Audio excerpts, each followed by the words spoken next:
This is Revathi. Welcome to అందమైన కథల పొదరిల్లు. Last ఎపిసోడ్‌లో రోడ్డు మీద శ్రేయ తన తల్లిదండ్రులని తిడుతుంటుంది కదా! ఆ తర్వాత నుంచి స్టోరీ కంటిన్యూషన్. 'నా తను నా ప్రాణం నీకై' ఎపిసోడ్ నంబర్ 223.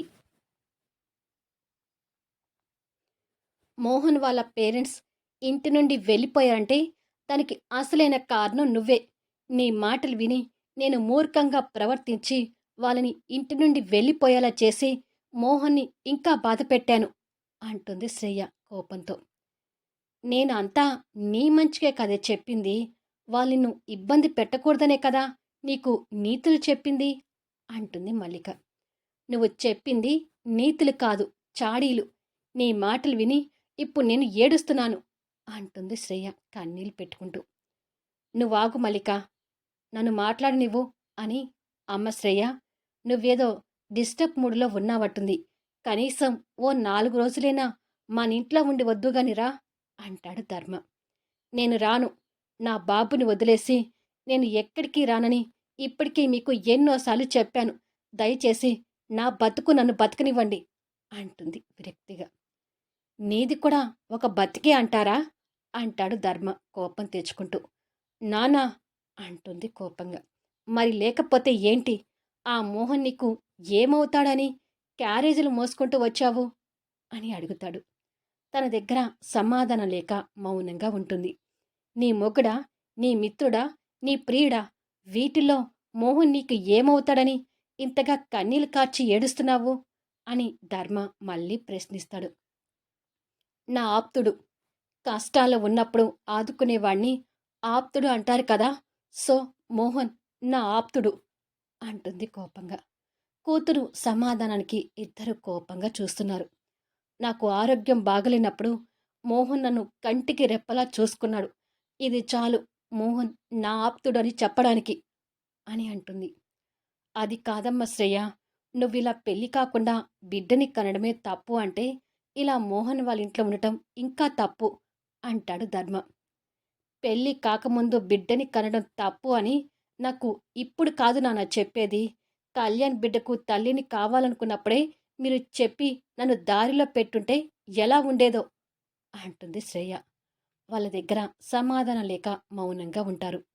నన్ను గారాబం చేసి చెడగొట్టి నా మీద ప్రేమతో కూతురి కోరిక ఏదీ కాదనవద్దు, నేను కోరుకున్న కళ్యాణ్ నాకు మొగుడుగా కావాల్సిందే అని మీరు కూడా పట్టుబట్టి రెచ్చగొట్టారు.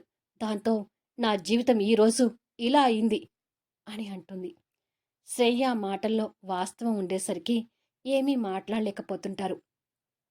అయినా మొదట్నుంచి తప్పంతా నా దగ్గర పెట్టుకొని మిమ్మల్ని ఏం లాభంలే నాన్నా. నేను చేసిన తప్పుకి నేను శిక్ష అనుభవిస్తున్నాను. అంతే, ఇక వస్తాను అని చెప్పి వెళ్ళబోతుంటే, కనీసం మా కారులైనా డ్రాప్ చేస్తాము రామ్మా అంటుంది మల్లిక. అమ్మ మహాతల్లి, నీకు దండం పెడతాను, నన్ను వదిలేయ్ అని చిరాగ్గా చెప్పి శ్రేయ తన దారిన తను వెళ్తుంటుంది. ఏంటండి ఇది ఇలా మాట్లాడుతుంది? చివరికి తప్పంతా మనదే అన్నట్టుగా మనల్ని నిందిస్తుందేంటి అని అడుగుతుంది మల్లిక వెళ్తున్న కూతుర్ని బాధగా చూస్తూ. తను చెప్పింది కూడా నిజమేలే మల్లిక. ఒకగాను ఒక కూతురని గారాబం చేసి తనకి ఏది కావాలంటే అది ఇచ్చుకుంటూ వచ్చాము. అలాగే తను కోరుకున్న కళ్యాణ్ కూడా సొంతం చేయాలని అభిప్రాయంతో తను ఏదంటే అది మనం కూడా గొర్రెలాగా తల ఊపి తన జీవితం నాశనం కావడానికి మనం కూడా తోడ్పడ్డాము. ఇక మన కూతురు మన మాట విని పొజిషన్లో లేదు కానీ పద అని చెప్పి ఇద్దరూ బాధపడుతూ కారులో కూర్చుని వెళ్తుంటారు.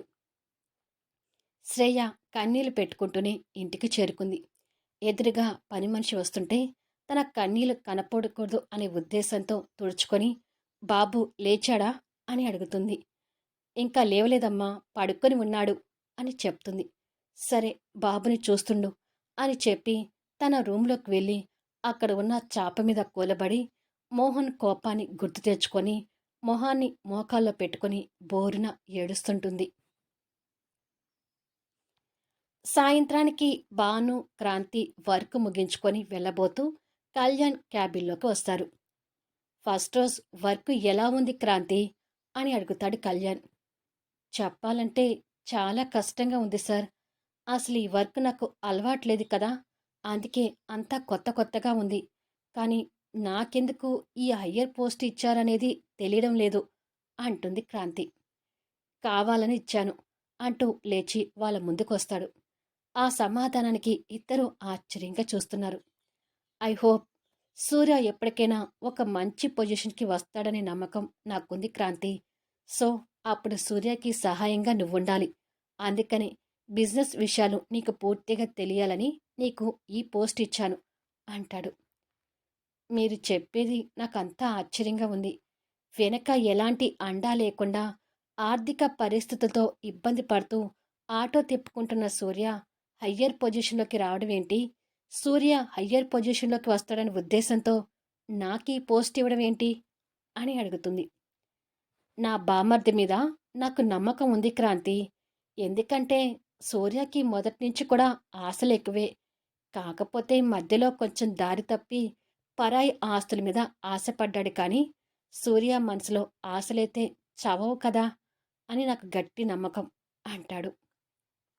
సరే సార్, మీ బామర్ది మీద మీకు అంత నమ్మకం ఉంటే నేను కూడా ఏమీ మాట్లాడలేను అంటుంది క్రాంతి.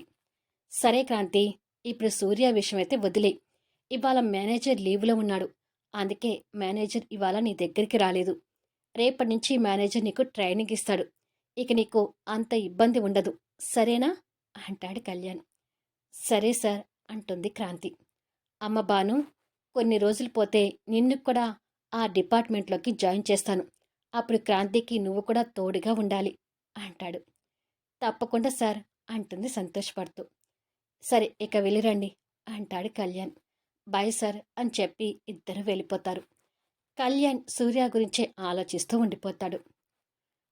నా ప్రిన్సెస్ని చూద్దామంటే ఇంకా బయటికి రావడం లేదేంటి అని అనుకుంటూ ఈశ్వర్ క్రాంతి కోసం కళ్ళు కాయలు కాచేలా ఎదురు చూస్తుంటాడు.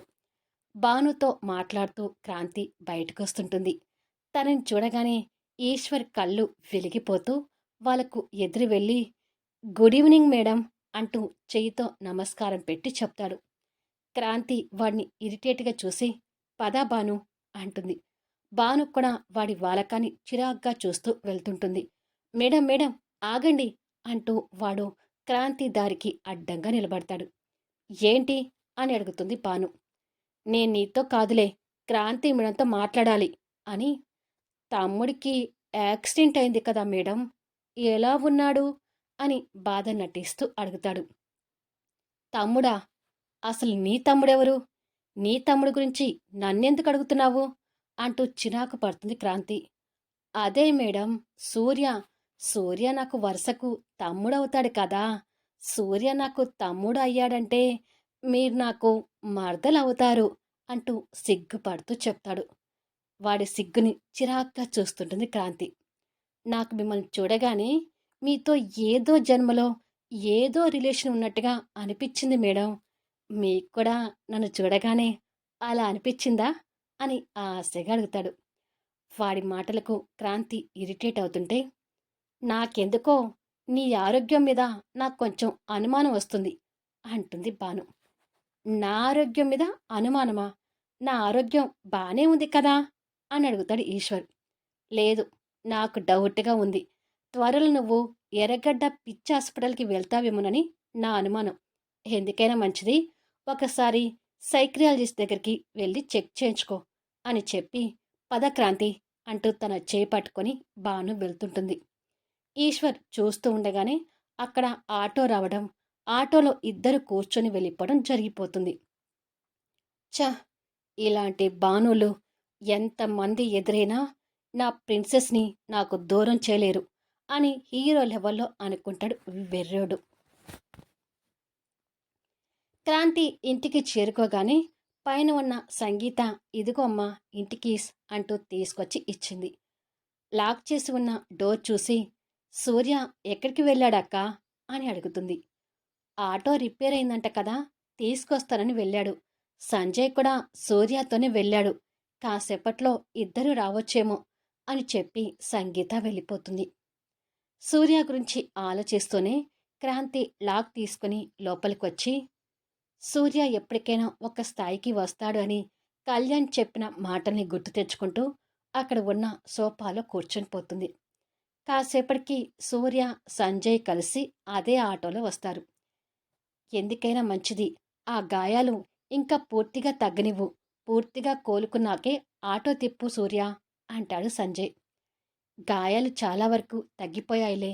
రేపటినుంచే ఆటో మళ్ళీ తీస్తాను అని చెప్పి ఇద్దరు గేట్ తీసుకుని లోపలికొస్తారు. సంజయ్ పైకి పోతే సూర్య లోపలికొస్తాడు. సూర్య వచ్చింది చూసి అప్పుడే బయటికెందుకు వెళ్ళావు అని అడుగుతుంది సోఫాలో కూర్చున్న క్రాంతి. సూర్య వచ్చి క్రాంతికి కాస్త దూరంలోనే కూర్చొని, నువ్వు లేకపోతే బోరు కొట్టింది క్రాంతి. ఎలాగో ఆటో తెచ్చుకుంటే పోతుంది కదా అని వెళ్ళి తెచ్చుకున్నాను. ఇంతకీ ఫస్ట్ రోజు నీ జాబ్ ఎలా ఉంది అని అడుగుతాడు. క్రాంతి ఆ విషయాన్ని చెప్పకుండా హా బాగుంది అని అంటుంది. నీ జాబ్ గురించి అక్కతో మాట్లాడాను. కళ్యాణ్ సార్ నీకు ఆ పోస్ట్ ఎందుకు ఇచ్చాడో అర్థం కావడం లేదు అంటాడు. నేను ఒకటి అడుగుతాను, సమాధానం చెప్తావా అని అడుగుతుంది. ఏంటది అని అడుగుతాడు. నువ్వు ఈ ఆటో ఫీల్డ్ పర్మనెంట్గా ఉండాలనుకుంటున్నావా, లేకపోతే ఇంకా ఏదైనా చేయాలనుకుంటున్నావా అని అడుగుతుంది. పర్మనెంట్ అని అనుకోవడం లేదు. నా పొట్ట నింపుకోవటానికి ప్రస్తుతం అన్నట్టుగానే ఆటో తీసుకున్నాను. ఈ ఆటోని పర్మనెంట్గా తిప్పుకుంటే మైథిలి యొక్క డబ్బులతో విదేశాలకు వెళ్ళి చదివిన చదువుకి ఇక వాల్యూ ఏముంది అంటాడు. అంటే మళ్ళీ ఉద్యోగ ప్రయత్నం చేస్తావా అని అడుగుతుంది. చేయండి ఎప్పుడు. ఒక పక్క ఆటో తిప్పుతున్నా ఇంకొక పక్కన నా జాబ్ ప్రయత్నాలు నేను చేస్తూనే ఉన్నాను. కానీ ఇంకా నా మీద పడిన ముద్ర పోలేదు. పరశురామ్ ఆఫీసులో నువ్వు నేను కలిసి డబ్బు తీసామన్న పేరు నేను ఇంకా మోస్తూనే ఉన్నాను. అందుకే ఇప్పటికీ కూడా నాకు ఎవరూ జాబ్ ఇవ్వటానికి ముందుకు రావడలేదు. కళ్యాణ్ గారి సహాయం, మోహన్ గారి సహాయం నేను తీసుకోలేను. కాకపోతే నా జీవితం గాడిలో పడే వరకు ఈ ఆటోని వదిలిపెట్టలేను అంటాడు. సూర్య మాటలు విన్నాక కళ్యాణ్ చెప్పింది నిజమే అని క్రాంతి మనసుకి అర్థమవుతుంటుంది. అలసిపోయి ఉంటావు కదా, ఆగు, కాఫీ కలుపుకొని తీసుకొస్తాను అని సూర్య వెళ్ళిపోతుంటే, అవసరం లేదు, ఆ కాఫీ ఏదో నేనే తెస్తాను. మంచి మొగుడని పేరు తెచ్చుకోవడానికి నువ్వేమీ కష్టపడాల్సిన అవసరం లేదు అని కోపంగా చెప్పి కిచెన్లోకి వెళ్ళిపోతుంది. ఈ క్రాంతి మూడు ఎప్పుడు ఎలా ఉంటుందో తెలియడం లేదు అని అనుకుంటాడు సూర్య. శ్రేయ ఆ రూంలోనే కూర్చొని బాధపడుతూ సాయంత్రానికి మొహం కడుక్కొని రూములో నుంచి బయటకొచ్చి ఫ్రిడ్జ్లో నుంచి కూరగాయలు తీసుకుని కిచెన్లోకి వెళ్ళి కట్ చేయబోతుంది. మేడం, ఆ పనులని నేను చేస్తాను అంటుంది. వద్దులే, నన్ను చేయనివ్వు అంటుంది శ్రేయ. లేదు మేడం, మీరు చేయకండి. మీరు ఇంటి పనులు చేస్తే నా ఉద్యోగం పోతుంది అంటుంది పని మనిషి. ఏంటి అంటూ తన మాటలకి ఆశ్చర్యంగా చూస్తుంది. మోహన్ సార్ ఫోన్ చేసి మిమ్మల్ని ఇంట్లో ఏ పనులు చేయనివ్వద్దని చెప్పారు మేడం. ఇంటి పని మొత్తం నన్నే చూసుకోమని అన్నారు. అలా కాదని మీరేదైనా పని చేస్తే నా ఉద్యోగం పోతుందన్నారు. దయచేసి నా పొట్ట మీద కొట్టకండమ్మా అంటుంది ఆవిడ. అవునా అంటూ తన మాటలకు ఆశ్చర్యపోయి, ఈ వంట ఒకటి నన్ను చేయనివ్వు, నువ్వు మిగతా పనులు చూసుకో అంటుంది కూరగాయలు కట్ చేయబోతూ. మీరు వంట చేస్తే సార్ తిననని చెప్పారు అని ఉన్న విషయం ఇబ్బందిగా చెప్తుంది. మళ్ళీ నెక్స్ట్ వీడియోలో కలుద్దాం. మోహన్ శ్రేయ మధ్య ఇంకా దూరం ఏర్పడిందా? ఈ క్రమంలో శ్రేయ మోహన్ని ప్రేమిస్తుందా? కళ్యాణ్ కోరుకున్నట్టుగా సూర్య ఉన్నత స్థితికి వస్తాడా? అద్భుతమైన కథనంతో ఆసక్తికరంగా సాగిపోయే కథా వీడియోస్ని మిస్ కాకుండా చూడండి. కథ నచ్చితే లైక్ చేయండి, కామెంట్ షేర్ చేయండి, సబ్స్క్రైబ్ చేసుకొని ఛానల్ షేర్ చేస్తూ సపోర్ట్ చేయండి. Thanks for listening.